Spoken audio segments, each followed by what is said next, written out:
Experience نہیں ہے وہ بھی ختم کر دو گے, اپنا بھی چھوڑ دو گے. آپ یقین کریں کہ تالکا جاتی میں میری زمین ہے, ٹھیک ہے, تالکا جاتی میں میری 20 ایکڑ زمین بھی آباد نہیں ہوتی, پانی نہیں ہے. کہاں سے پانی لائے؟ نیچے کا پانی بالکل کھا رہا ہے. اچھا بھائی صاحب ایک ایشو میں یہ کہہ رہا ہوں کہ یہ جو ایگریکلچر ٹیکس کی ہم بات کر رہے ہیں تو کنٹری وائڈ بات کر رہے ہیں. اگر کوئی کماتا ہے تو اس کو دینی چاہیے. اگر آپ کی کماتا ہے تو یہ اگری کر گئے, کماتا ہے تو دینی چاہیے. اگر لاسٹ میں نہیں لاس میں تو ہونی نہیں چاہیے ٹیکس, ہے نا. تو یہ بات ہماری طے ہوگی. اگر ایسے زین انصاری اس ٹائپ کے اگر فیوڈل پھیری کرتا ہے نا, جیسے بھائی نے بتایا کہ اگر وہ انکم ٹیکس بالکل کرتا ہے, میں 200% آپ کی بات سے زین انصاری صنعت کار زیادہ ٹیکس چوری کرتا ہے لیکن اس کے باوجود وہ دیتا ہے. اچھا مگر ہم تو چوری بھی نہیں کرتے ہیں, آپ تو دیتے ہی نہیں ہیں سر, آپ تو دیتے ہی نہیں ہیں. ڈھل کیسے ڈھل تو دیتے ہیں, آپ تو دیتے ہی نہیں ہیں, وہ دیتا ہے چوری کرنے کے باوجود بھی دیتا ہے. ڈھل دیتے ہیں جس کو آپ ڈھل کہیں گے. دیکھو ایک کمپرومائز, اگر میں اور یہ نیشنل اسمبلی میں بیٹھے ہوتے اور آپ ہوتے پرائم منسٹر نا, تو ایک کمپرومائز ہو گیا تھا کہ ایگریکلچر اگر پیسے بنائے گا تو اچھا بات ہو گیا نا. تو میں کہتا ہوں اگر اسی پازیٹیو انداز سے اگر اسمبلیوں میں بات ہو, اسی پازیٹیو انداز سے تو ہو جاتا ہے. مگر ہوا یہ, میں آپ کو ایک اور چیز بتانا چاہتا ہوں, جو ساری انہوں نے نشاندہی کی کہ یہ نہیں ہے یہ نہیں ہے, یہ سب ہونا چاہیے اور حکومت کو اسپیشل پروموشن کرنا چاہیے. جیسے مثال کے طور پر آج کل ڈرپ اریگیشن پر حکومت یہ کہہ رہی ہے کہ 80% حکومت لگائے گی, 20% یہ لگائیں. اچھا اگر یہ ان کو منظور نہیں تو اس میں پروموشن یہ ہو کہ 90% حکومت لگائے, 10% یہ لگائے. مگر واٹر کنزرویشن کے ساری پالیسیز, سارے انویسٹمنٹس پر حکومت کو فائنانس کرنا چاہیے. یہ سب چیزیں تو ایگریکلچر پروموشن میں آتی ہیں. اور میں آپ کو ایک مثال دوں کہ بھٹو صاحب 1972 یا 73 مجھے سن نہیں یاد, مگر جب وہ پرائم منسٹر بنے تو اس سے پہلے بینکس جو تھے وہ انڈسٹری کو لونز دیا کرتے تھے بہت, تقریباً 85 to 90%. بھٹو صاحب نے اپنی کتاب میں بھی لکھا ہے اور حقیقت بھی ہے, 85 to 90% وہ لونز دیتے تھے انڈسٹری کو. اور سارے بینکس جو تھے وہ انڈسٹری کے ہاتھ میں تھے, یعنی سائیکل گروپ کے پاس UBL تھا, حبیب گروپ کے پاس حبیب بینک تھا.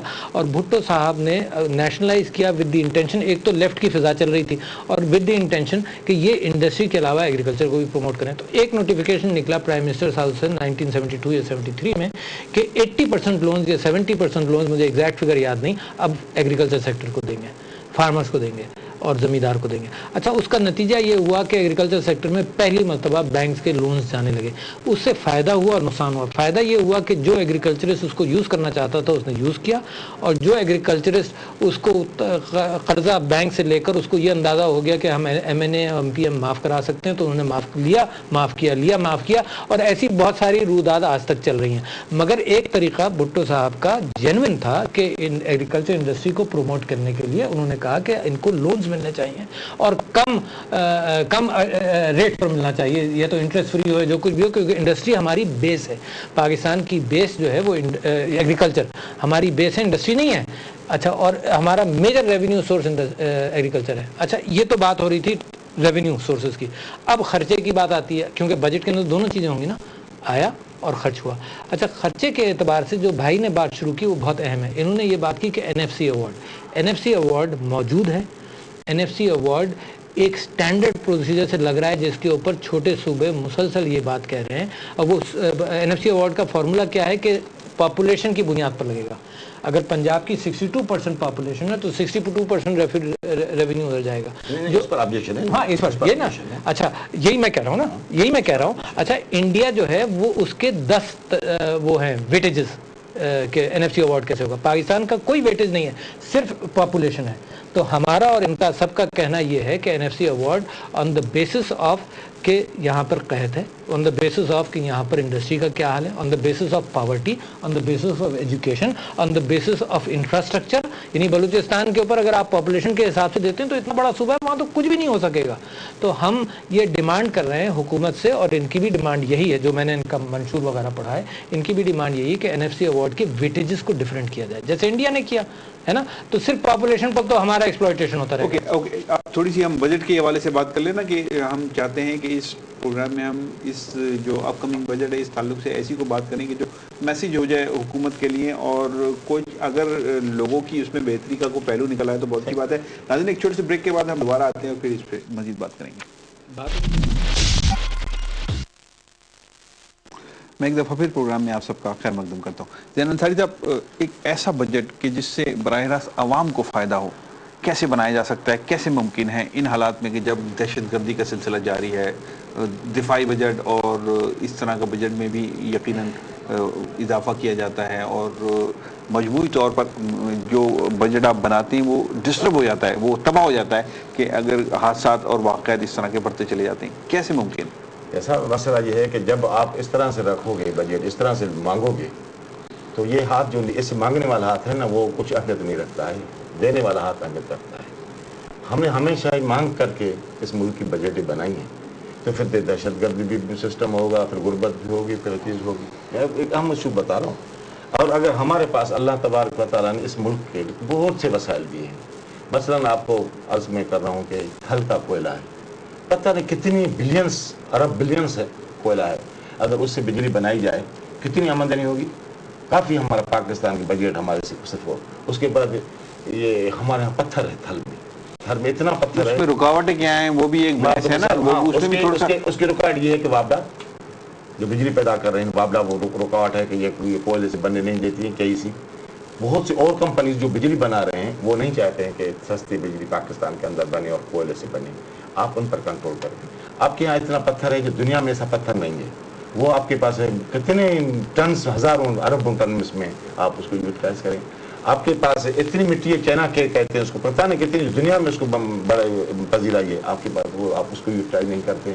آپ ہمیشہ اگر ہاتھ اس طرح سے بھیک مانگنے پر کشکول لے کر کے چلیں, بات تو کہتے ہیں کہ کشکول توڑ دیں گے, کشکول توڑ دیں گے, لیکن کشکول آپ ہر سال بڑا بناتے جا رہے ہیں. پہلے چھوٹا تھا, بڑھتا جائے. ایوب صاحب کے زمانے میں 2-3 رکھ لیے, ایوب صاحب چھوٹا والا الگ کر دیا, چھوٹے والا ایوب صاحب کے زمانے میں ہم یہ سنتے تھے, چھوٹے ہوتے تھے, 15 سال 14 سال کی ہماری عمر تھی, دوسرا ہم سنتے تھے کہ 7 پشتیں ہماری مقروض ہو گئی. ابھی میں تو سمجھتا ہوں کہ 100 پشتیں ہماری اس وقت مقروض ہو چکی ہوں گی. ہم کہاں سے قرضہ اتاریں گے؟ ایک طرف تو وہ قرضہ لیتے ہیں, پھر اس کا سود بڑھتا جاتا ہے, سود بڑھتا جائے, سود کے اوپر سود, سود کے اوپر سود, کہاں تک یہ ملک چلے گا؟ اور پھر جب آپ دیں گے ہمیں تو پھر آپ کا کہنا ماننا پڑے گا, پھر دہشت گردی تو ہوگی ملک میں. ٹھیک ہے, بڑی امپورٹنٹ بات کی انہوں نے کہ قرضے ہم لے رہے ہیں, قرضے جب قرضوں کا بوجھ بڑھتا چلا جائے گا, افراط زر ملک میں بڑھتا چلا جائے گا, اور ڈالر ریٹ جو ہے وہ بالکل اپ ہوتا چلا جائے گا, روپے کی قدر کم ہوتی چلی جائے گی. کیسے پھر میٹ کریں گے ہم مسائل کو, کیسے ان کا حل تلاش کر سکتے ہیں؟ ایک بات تو بالکل درست ہے کہ ایک تو اپنی ساورنٹی کا ہمیں احساس ہو, بھیک مانگنا ہم بند کریں, اپنی عوام پر بھروسہ کریں تو معاملہ صحیح ہو جائے گا, وہ بڑی جلدی صحیح ہو جائے گا, اس میں دیر نہیں لگے گی. اچھا, امریکن ڈکٹیشن, چلو یہ معاملہ تو بجٹ کا ہے, مگر امریکن ڈکٹیشن پر جو ہم جنگیں لڑ رہے ہیں, اپنے یہاں بھی لڑ رہے ہیں, ہم نے معاملات خرابی کیے ہیں اور خرابی کی طرف جا رہے ہیں. اللہ تعالیٰ اس کو بہتر کرے, ہم اللہ سے دعا گو ہیں کہ یہ معاملات صحیح ہوں. اب بات آتی ہے کہ بجٹ غریب کو کون سی چیز جلدی اثر کرے گی. تو میں ایک تو امیجیٹ بینیفٹ ہے اور ایک 5 ایئر ٹرم کے اندر بینیفٹ ہے.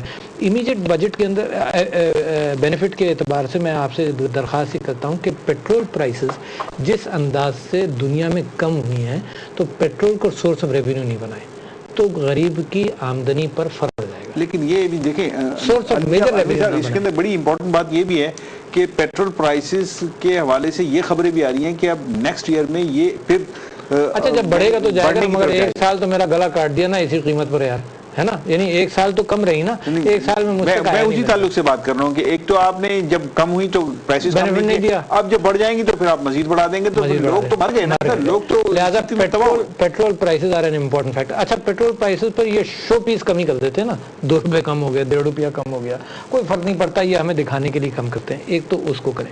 دوسرے یہ کہ میں سمجھتا ہوں کہ نان ڈیولپمنٹ ایکسپینڈیچر کم کرنا چاہیے. دیکھو ایک سمبولک چیز ہے, یعنی جیسے چائنا کے اندر جب معیشت ان کی کمزور ہوئی, معیشت کمزور ہونے کا مطلب یہ ہے کہ ان کے پاس $800 بلین فارن ایکسچینج ریزروز ہیں, ہے نا. اچھا,